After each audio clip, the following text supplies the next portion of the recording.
Hello friends, in this video we will talk about lumbar plexus. Okay, so let us see with the lumbar plexus, the branches and everything. So this is a plexus which is coming from the T12 to L5. Okay, so let us see. T12 is lone 1 subcostal.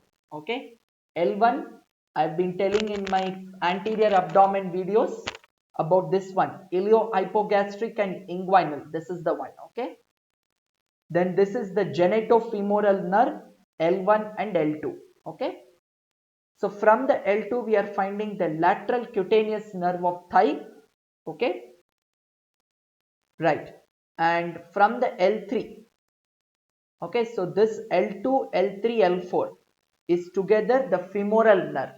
Okay. And this is the obturator L2 to L4. In from L4 we are finding the lumbosacral trunk. From the L3 we are finding the accessory obturator nerve. These are the divisions. Let us see the branches. So iliohypogastric inguinal, we know L1. Okay. Genitofemoral L1, L2 already told. Lateral cutaneous nerve of thigh. In place of L1 just put L3. That's all. And femoral obturator is same L2 to L4. Difference only one thing, femoral will be the dorsal one, obturator will be the ventral one. Okay.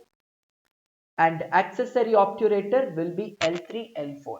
Very easy. Here in place of L2 put L4. That's all. These are the branches. References from where I took the pictures. That brings us to end of the video. So thank you so much. I'll see you in the next video.